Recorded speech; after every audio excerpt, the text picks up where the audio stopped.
Hola, buenos días. Hoy es sábado y comenzamos otro canal en nuestro programa Ecología Humana. Dentro vídeo.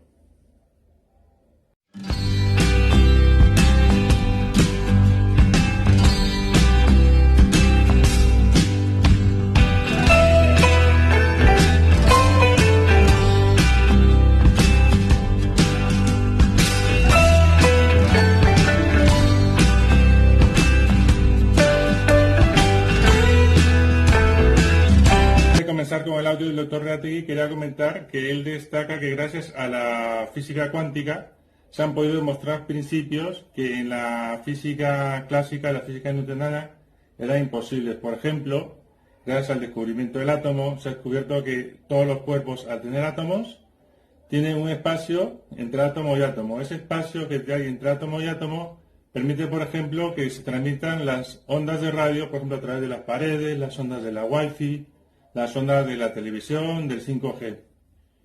Sin otro previo, sin nada más que comentar por ahora, comenzamos con la intervención del doctor Reategui. Hasta ahora. Hola, muy buenos días. Les habla Luis Felipe Reategui Pérez desde Lima, Perú, en el programa Ecología Humana. Ya vamos por 30 y tantos programas y últimamente estamos desarrollando el tema de la yoga. Les he informado que forma parte de la difusión personal que hago de la Sagrada Tradición Iniciática. La Sagrada Tradición Iniciática es la enseñanza de los maestros de sabiduría de todos los tiempos,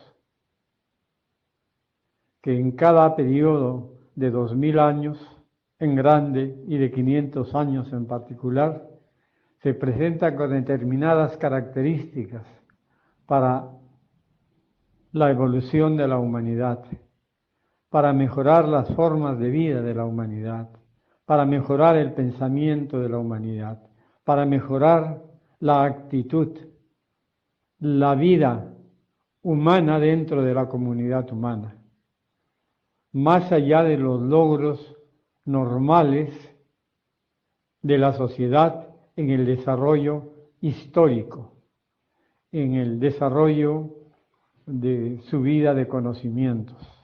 La tradición iniciática más bien se refiere al desarrollo, presentación y realización de la sabiduría. ¿Qué es la sabiduría? La experiencia que cada ser humano realiza de una mejor vida. La experiencia diaria e instante a instante que debe realizar el ser humano, como dueño de su voluntad, para hacer de su vida una vida de felicidad, una vida de alegría y no una vida de limitaciones, de enfermedades, de tristeza y de sufrimiento.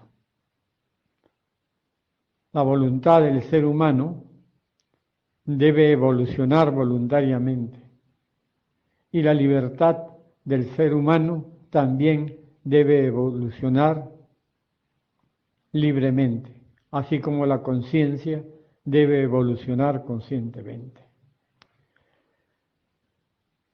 Para este motivo, con esta finalidad, la Sagrada Tradición Iniciática, dentro de los ciclos de la vida, va presentando la misma enseñanza con características diferentes.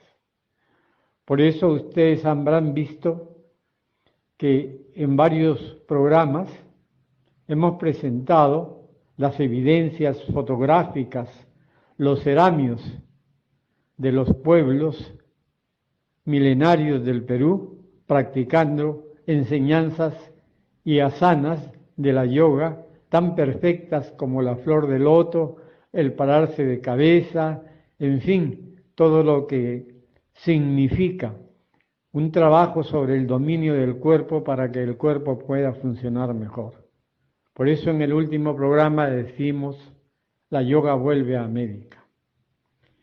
y vuelve a América no con las características que ha tenido en Oriente durante estos 2000 años o 4000 o 6000 años, sino con unas características adecuadas a los tiempos que están empezando, los tiempos de la era de Acuarios.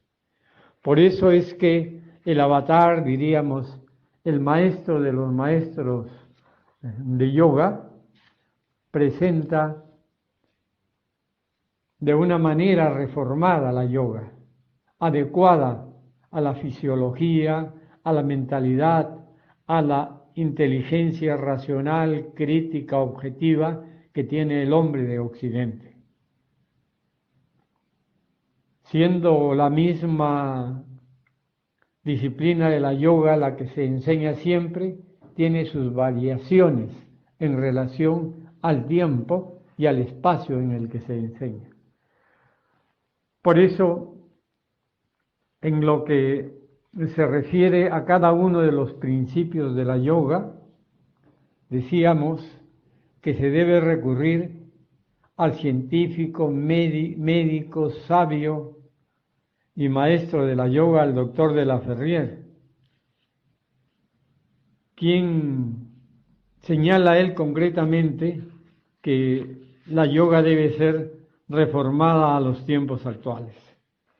Y hemos indicado que él señala 8 principios básicos, armónicos naturalmente con el maestro más antiguo que hemos conocido, con Patanjali, que dejó los principios generales de la yoga. El maestro de la Ferrier señala 8 principios generales de la yoga para estos 2000 años. El primero de ello, decimos que se refiere a la disciplina, a la posición, a la realización. Realización quiere decir la experiencia directa de no matar. Es una disciplina que ya lo tiene la civilización occidental de no matar. Está legislado incluso. Cuando vino Jesús, reformó la cultura que había antes de venir a él, que decía pues ojo por ojo, diente por diente. Esto comprendía que las personas robaban, mataban, herían, se portaban mal, engañaban, mentían y todo eso, recibían un castigo proporcional. Cristo vino y cambió esta legislación bárbara que había. Les decía también que asombra entrar al Museo del Louvre en París y encontrar en una piedra esta ley, ojo por ojo, diente por diente. Y entonces Jesús dijo, yo traigo una sola ley, un solo mandamiento. Amar a tu hermano el hombre como si te amaras a ti mismo. Eso es lo que dice la ley general y eso es lo que dice pues la ley. Pero Cristo dijo, yo te traigo un solo mandamiento, que ames a tu enemigo. Y ahí está la cosa, amar al enemigo. Amar al enemigo. Pero en Acuarios realmente se traen las disciplinas para entender que el hombre vive dentro de espejismos. La realidad en la cual nos desenvolvemos ya lo está demostrando esta nueva ciencia de la era de Acuarios, la física cuántica, que todo lo que vemos es un espejismo, que las paredes sólidas, las piedras sólidas no son sólidas, que ellas están estructuradas de una manera que recién estamos comprendiendo ahora, que tienen átomos y los átomos tienen pues núcleos centrales y electrones, y entre los electrones y el núcleo central hay espacios. Y cuando en 1900 el ser humano empezó a comprender que habían esos espacios y que las nuevas tecnologías podían atravesar aquellos espacios, pues tenemos la radio, tenemos la televisión, tenemos este teléfono inteligente que nos trae información al instante. Cualquier información, cualquier conocimiento que esté almacenado, pues inmediatamente los tenemos. a nuestra mano. Vivimos realmente un mundo mágico. Estamos viviendo ya una era diferente, tiempos diferentes. Y en estos tiempos diferentes, donde estamos caminando en realidades diferentes, que no son las mismas realidades en las que venía caminando la humanidad hasta empezar el siglo XX, sino que es una nueva realidad. Y a esta realidad, a las personas mayores como yo, que me aproximo a los 80 años, nos es difícil vivir en esta realidad. Nos es difícil manejar la tecnología de este teléfono inteligente, de las computadoras. Pero vean los niños cómo vienen predispuestos a comprender mejor que los adultos, mejor que los grandes, mejor que los adolescentes. Los niños de ahora entienden rápido el manejo de las nuevas tecnologías. Estamos entendiendo ahora, así como se presentó las computadoras para entender que tienen programas, lo mismo en este teléfono inteligente, así el hombre nace con programas.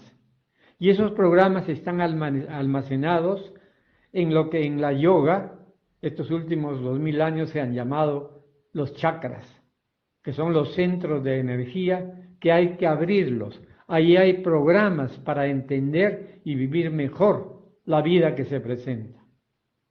Y en la era de Aquarius, el hombre abrirá estos chakras y será un hombre trascendental, será un mejor hombre, será un superhombre.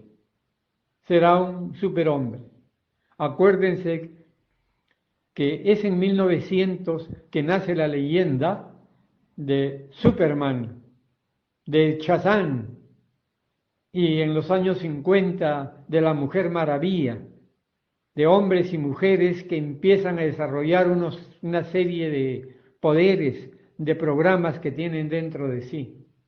Y la yoga realmente viene diciéndole al ser humano qué es lo que tiene que hacer para desarrollar esos programas, para hacer que funcionen mejor sus células cerebrales, para que el hombre viva sin enfermarse,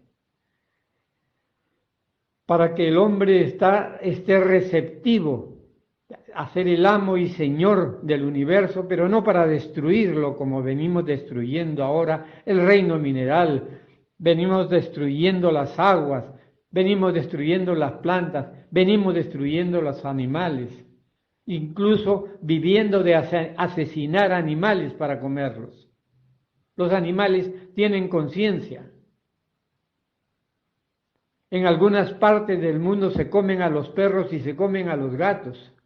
¿Ustedes permitirían, qué harían si están frente a una persona que se coma a su mascota, que se coma a su gato, que se coma a su perro, o que se coma a su loro, o que se coma a su gallina, o que se coma a su pollito? Realmente eso es terrible, De tal manera que el primer principio de la yoga nos hace discernir precisamente sobre la vida y la muerte. Y te dice no matar. Y hasta dónde se extiende el no matar. Pero es diferente, pues, matar un animal con vida, con conciencia elemental, que matar una zanahoria para comerla e integrar las energías vivas dentro de nosotros. Ese es el primer principio, el discernimiento, realización y reflexión sobre la vida, rechazando la muerte. Porque vivir de la muerte es ignorancia y cosechamos precisamente el karma de la muerte, que son las enfermedades, y enfermedades tan terribles como las que se nos presentan, como actualmente del coronavirus. Y ya estamos haciendo conciencia de que en nosotros está curarnos solo, reforzando nuestra alimentación con productos sanos, con productos vivos. Y los que viven sanamente, comiendo inteligentemente y sabiendo respirar, que es lo principal que enseña la yoga, saber respirar, no son tocados por este virus que está matando a millones de seres humanos en todo el planeta. Entonces el principio primero de la yoga es llama, el principio de la importancia de la vida. El segundo principio se llama niyama. Niyama, que significa sencillamente las purificaciones, los principios de vida, ¿no? El niyama consiste en abstinencias, reglas elementales de vida, pensar correctamente. Nosotros ahora vivimos estresados y con una serie de prejuicios y pensamientos a priori. Tenemos un ego, como dicen los psicólogos, tan grande como el universo y creemos que todo el mundo nos está mirando, nos está diciendo cómo debemos ser y todos vivimos pendientes en ser lo que los demás quieren que nosotros seamos. Por eso los comerciantes abusan de nosotros, nos dicen qué moda tenernos, cómo cortarnos el pelo, cómo teñirnos la cabeza, es decir, cómo hacer toda nuestra vida. Nos han convertido en esclavos del comercio. Por eso se dice que vivimos una era de consumismo. Cuando hace 60 años empezábamos a difundir la yoga acá en el Perú, decíamos sí, pero es mejor andar con su mismo ser, con sus mismos principios, con sus mismos vestidos que siempre nos gustan y son los más adecuados, y no los que nos quiere poner el sistema, que nos ha hecho esclavos del consumismo y no nos alcanza el dinero para vivir. Qué tontería de la vida que el ser humano sea esclavo del sistema que le diga todo lo que debe hacer. Ese es el segundo principio. Yama, nayama, reflexión sobre la vida, limpiarnos de todo lo que el sistema nos ha metido en la cabeza, que nos ha hecho realmente personas dirigidas por el pensamiento de los demás. El tercer principio es las asanas. Y esto va orientado precisamente a que pongamos en funcionamiento esas inteligencias que hay dentro de los chakras, esa energía vital concentrada, ese prana, esa energía suprema que ha puesto Dios para el ser humano, para que sea un superhombre, como decía ya Nietzsche, y a quien nunca comprendieron, siempre atacaron y siempre trataron de destruir. Hoy día está de moda Nietzsche en el mundo. En Europa, en todos los países de Europa, todos los días hay seminarios tratando de entender a Nietzsche. Jung también dice lo mismo, y Freud también originalmente dijo lo mismo, pero no desarrolló más porque su discípulo Jung empezó a desarrollar todos los principios de la yoga, aplicándolos en el aspecto de la psicología, llamada ahora psicología transpersonal, y que nosotros en la yoga llamamos la psicología trascendental, porque se orienta a que aparezca un hombre diferente, un hombre nuevo, un hombre fraternal, un hombre justo, un hombre que vive para estar unido con su hermano el hombre y con su hermana la creación, como decía Francisco de Asís. A propósito, justamente me acabo de enterar de que las últimas palabras, como se acostumbraba en las sociedades tradicionales, cuando iba a morir la persona, los discípulos se acercaban al maestro, en este caso a San Francisco de Asís, y le dicen: ¿cuáles son tus últimas palabras? Y estaban ahí ellos con el burrito que siempre cargaba y llevaba a Francisco de Asís por todos los pueblos donde él iba a dar su mensaje. Y Francisco de Asís dio sus últimas palabras, no dirigidas a sus discípulos, sino al burrito. Y se despidió del burrito, diciéndole: hermano burro, te agradezco por tus servicios. Perdóname si no te he tratado mejor. Perdóname si no te he enseñado más. Perdóname si no me he portado bien contigo. Esas fueron las palabras de Francisco de Asís. ¿Acaso no las han enseñado? Nunca, nunca. No nos han enseñado tampoco que Francisco de Asís era vegetariano y que Francisco de Asís, a la hora de almuerzo, mientras todos sus discípulos y la gente allí comían juntos, él salía, porque él era vegetariano y se iba a comer sus frutas y sus verduras fuera del comedor, donde naturalmente no le era simpático ver a sus discípulos comiendo carne. Pero él no era un fanático como yo. Yo he sido, sí, sencillamente un fanático vegetariano, que no me gustaba juntarme con los que comían carne. No me gustaba ir a los restaurantes, porque en los restaurantes no hay buenos olores. Toda esa condimentación y esa pestilencia que salen de los cuerpos de los animales, no la soportaba. Pero hoy aprendí a soportarlos, porque realmente, la verdad se expone, no se impone. Y uno tiene pues que ir más allá de las limitaciones que nos presenta el mundo para poder dar una enseñanza sobre la vida natural a la humanidad. Entonces las asanas son las posiciones del cuerpo para abrir esos centros de energía que se llaman chakras y que están ubicados precisamente en las glándulas endocrinas. Y que la materialización de las fuerzas sutiles que desarrollan y desarrollarán al ser humano más todavía está precisamente en las hormonas, que en la humanidad recién no hacen ni 100 años que se estudian las hormonas en Occidente, mientras los países orientales, donde se enseñaba la yoga, ya se enseñaba pues hace miles de años que se enseñaban la importancia de las glándulas endocrinas y de las hormonas. Pero pues estaba prohibido en Occidente el conocimiento del cuerpo. Posiblemente era necesario.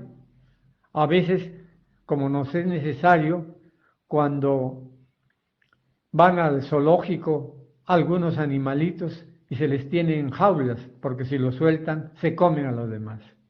Y la gente mala la dejamos libre. Ya miren, ahora con motivo de la pandemia, mientras estamos todos controlados para que no salgamos de nuestra casa, no habían tanto delito, no habían tanto delincuente, tanta matanza.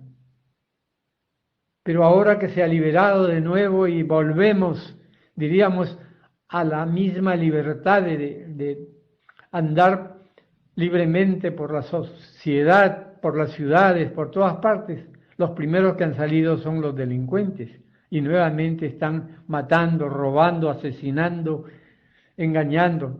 Por eso son necesarias las religiones, para tener amarrados el espíritu de maldad de los seres humanos, porque el espíritu de Dios está aprisionado en la fisiología del cuerpo humano, que realmente debe ser sutilizada por disciplinas para que el ser humano pueda tener una libertad para vivir fraternalmente.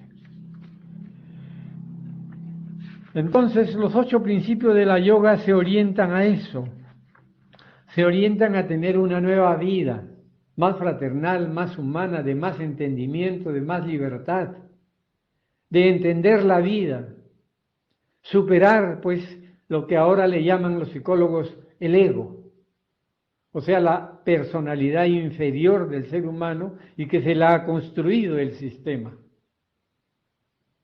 Y el hombre para esclavo del sistema. El sistema naturalmente le ha construido una falsa personalidad. Esa falsa personalidad es el ego, que en su expresión máxima son las egolatrías, que lleva a que los seres humanos se destruyan a sí mismos y que cuando en la vida no les va bien, pues terminan, aun cuando sean grandes escritores, grandes poetas, grandes políticos, grandes voluntaristas que han tratado de cambiar la sociedad, cuando las cosas no funcionan, pues ellos mismos se quitan la vida. Pero Gracias a Dios que se la quitan ellos, porque si no ellos le quitarían la vida a cientos de millones de seres humanos, como lo han hecho últimamente los comunistas. ¿Cuántos millones mató Stalin para imponer algo que ya el pueblo ruso rechazó? La vida comunista, la vida amarrada, la vida de esclavos, si están realizando ahora una vida de libertad. ¿Cuántos millones eliminó el fanatismo de Hitler? Cientos de millones también. Las guerras mundiales, las guerras que han tenido todos los países contra todos los países. ¿Qué carnicerías ha hecho el ser humano? Terrible la vida, ¿no? Entonces, iniciemos una nueva vida, una nueva de paz, de fraternidad, de amor. Y eso es lo que quiere la yoga. Eso es lo que quiere. Hay muchas cosas para decir de la yoga, pero este no es un programa de yoga, este es un programa de ecología humana. Y la yoga, diríamos, es una de las disciplinas que toma nuestro programa, nuestra cátedra libre de ecología humana, ¿no?, para dejar un nuevo pensum a la humanidad. Ya lo hemos hecho durante varias decenas de años y lo seguiremos haciendo hasta que Dios nos permita estar transmitiendo esta enseñanza. Que siempre lo hemos hecho desinteresadamente y lo seguiremos haciendo, aun cuando parezcamos fanáticos. Sí, somos fanáticos de la vida. Somos fanáticos de luchar contra la ignorancia. Somos fanáticos de luchar contra el sistema que nos está volviendo autómatas y nos está matando. Somos fanáticos de luchar, de hacerle guerra a la ignorancia. Sí, somos fanáticos de eso. Y seguiremos siendo fanáticos hasta nuestro último suspiro. Sabe las palabras del doctor Reati. También quería comentar que, bueno, en el programa anterior dije que eran 4 principios básicos de la yoga, principios o pasos que hay que dar para terminar lo que sería pues la iniciación, porque hay un inicio, un previo y un fin en lo que es una iniciación, ya sea en toda disciplina, ya sea por ejemplo en las artes marciales, ya sea pues el kung fu, el jiu-jitsu, el taekwondo, pues la yoga también.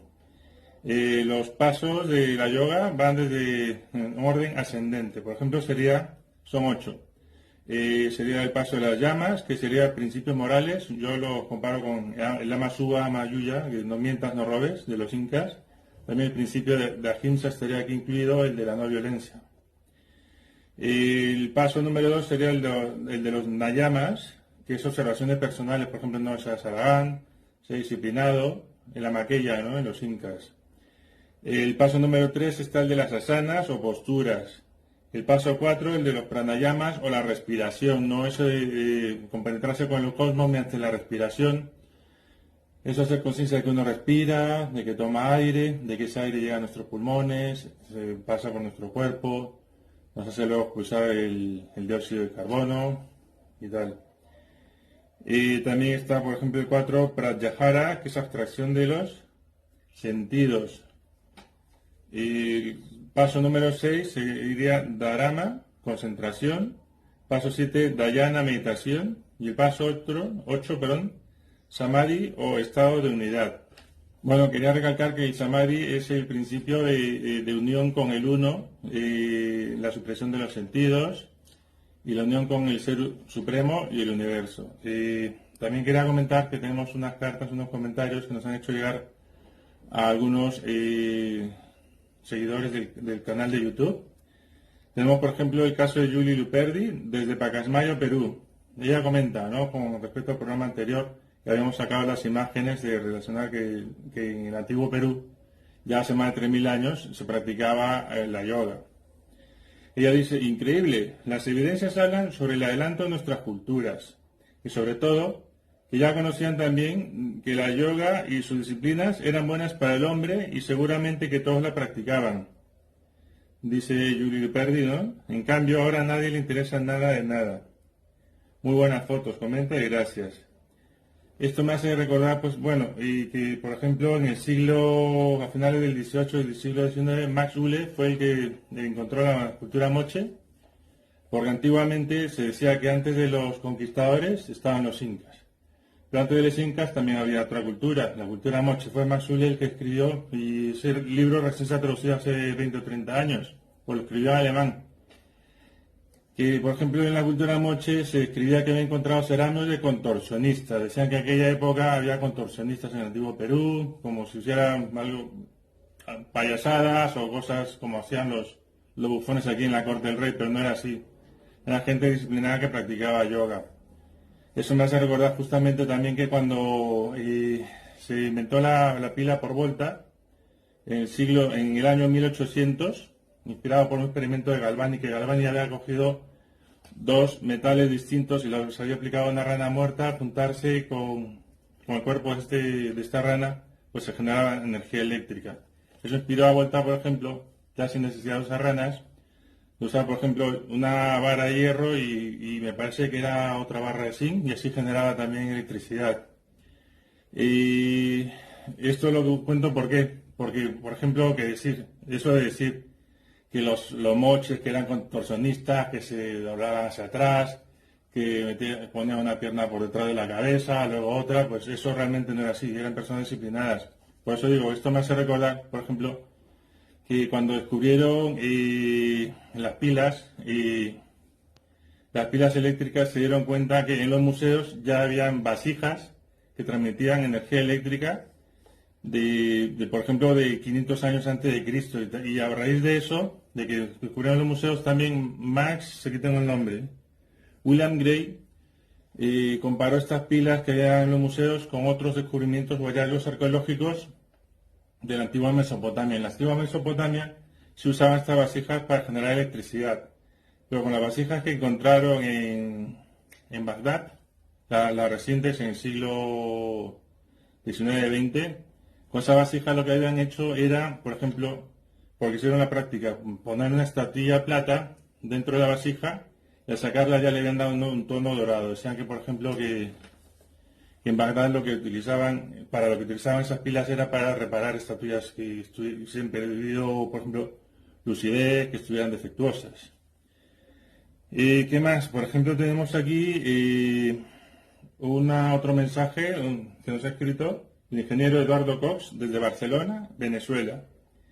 Dice: gracias por los guacos en Asanas. ¿Me podrías decir de dónde la sacaron?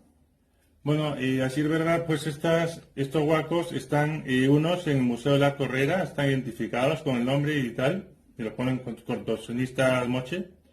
Y hay otros guacos también, otra postura de yoga en el Museo Casinelli. El Museo Casinelli, me parece, según he entendido, está cerrado todavía, pero museo por decir algo, porque ahí están todos los guacos apilados, sin clasificar, no hay nadie que los haya clasificado, pero es una colección muy importante de guacos antiguos, que sería interesante que se prestara atención a ese detalle, ¿no? Para ver si se pueden clasificar o recibir de alguna forma apoyo del Estado. Y vamos a ver también, bueno, eso es todo por ahora. Quería comentaros que seguimos recibiendo sus mensajes, sus notas de voz, sus vídeos.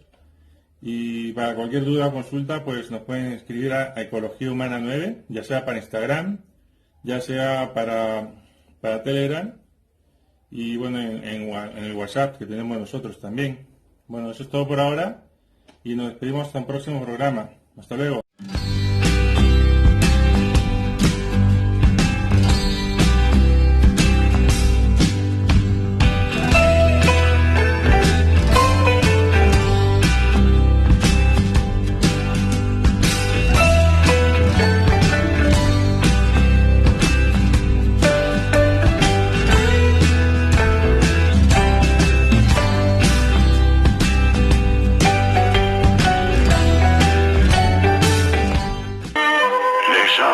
Don Felipe Guamán Poma de Ayala, príncipe y autor de estas crónicas sobre los reinos del Perú.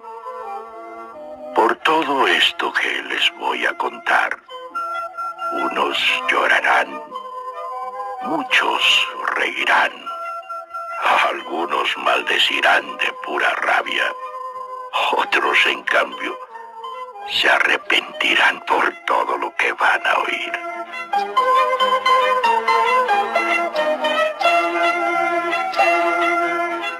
El mundo al revés. Crónicas de Guamán Poma de Ayala.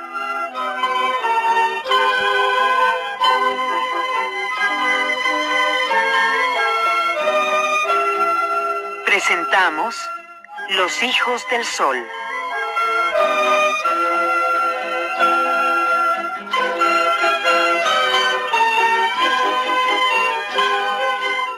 Muchas veces dudé escribir sobre todo lo que pasó en estas tierras del Perú. Y cuando acepté y después de haberla comenzado, ya no quise volverme atrás. Y así pasé muchos días, meses y años escribiendo sobre nuestros antepasados, sobre la conquista de este reino de las Indias por los españoles. Y sobre todo lo que hicieron después de haberse instalado. Todo lo que les voy a contar lo recogí de las memorias de viejos sabios que fueron testigos de vista de todo lo que pasó. Esta larga carta la redacté para enviársela al rey de España, don Felipe III, a ver si él pone remedio a esta situación. Espéreme un ratito. Déjeme que me acomode bien antes de empezar. Estos 80 años pesan de verdad, ¿eh?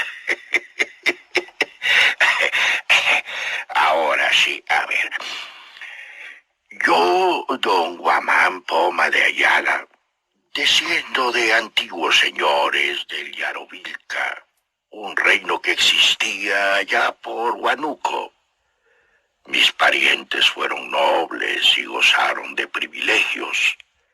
Cuando el Inca gobernó todas estas tierras, nombró a mis parientes administradores del Chinchaysuyo.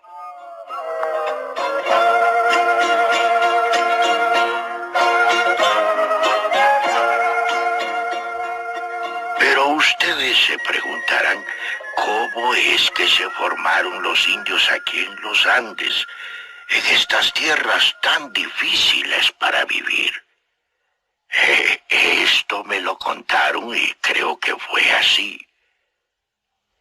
Las primeras generaciones de indios que habitaron estas tierras no sabían hacer ropa. Se vestían con hojas de los árboles y vivían en cuevas y peñascos. Con el tiempo, comenzaron a trabajar la tierra sembrando el maíz, quinoa, oyuco, oca, papa.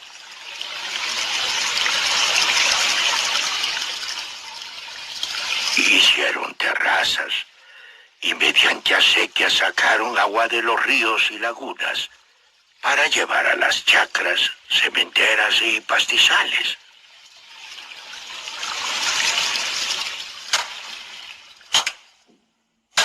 Trabajaron la piedra, construyeron paredes, edificaron casas, plazas, fortalezas.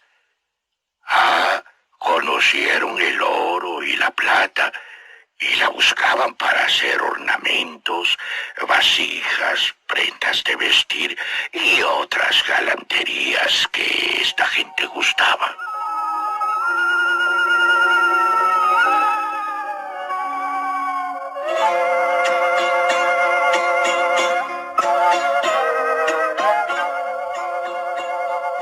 Eso sí, dominaron el ganado y criaron muchas llamas, alpacas y guanacos. Con la lana comenzaron a tejer ropa y a teñir la lana con muchos colores. Como hormigas la gente se multiplicó. En ese tiempo en el pueblo más chico había 10 o 20,000 soldados de guerra, sin contar con los viejos, niños y mujeres. Esta gente se enseñaba unos a otros. Entre ellos se enseñaban. Se hicieron grandes hombres, bravos capitanes y valientes príncipes. Y así conquistaron todas estas tierras y se enseñorearon en estos reinos.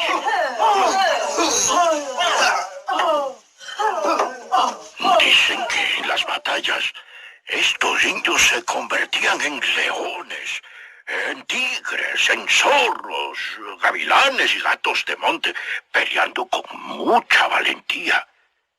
Por eso sus descendientes se llaman hoy Atok, que quiere decir zorro; Amaro, que quiere decir serpiente; Poma, que quiere decir puma; Guayanay, que quiere decir papagayo; Guamán, que quiere decir halcón.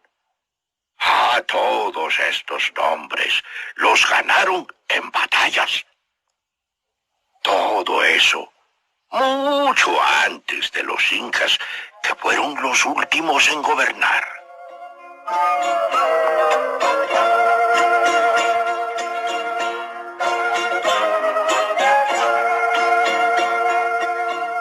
Los antiguos miraban el andar del sol y de la luna para poder sembrar la sementera. Miraban por la mañana el salir del sol y por la tarde el sol que se ocultaba. Hacían esto para poder abrir la tierra, sembrar, regar, podar y coger los frutos. Así lo entendían y así lo hacían estos sabios indios. Por eso, hasta hoy, los viejos lo saben y los jóvenes también, porque eso pasa de unos a otros.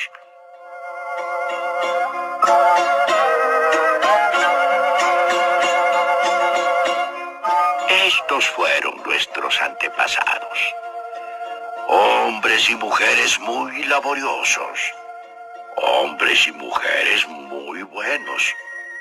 Y por eso había mucha comida y mucho ganado, y los indios se multiplicaron por todos los lugares. Ninguna nación en el mundo ha tenido esta obra como los indios de estos reinos. Esto que les cuento, lo sé por boca de los viejos indios y por la memoria que guardan los quipus en sus cordeles de nudos multicolores.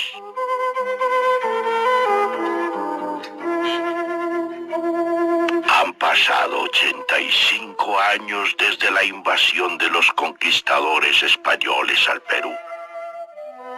Cuento todo esto no solamente para que se entere el rey de España, sino también para que el mundo sepa todo lo que pasó. Y no lo hago por resentimiento, sino por justicia, para que el indio vuelva a ser como antes.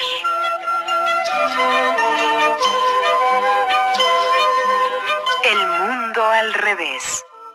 Crónicas de Guamán, Poma de Ayala.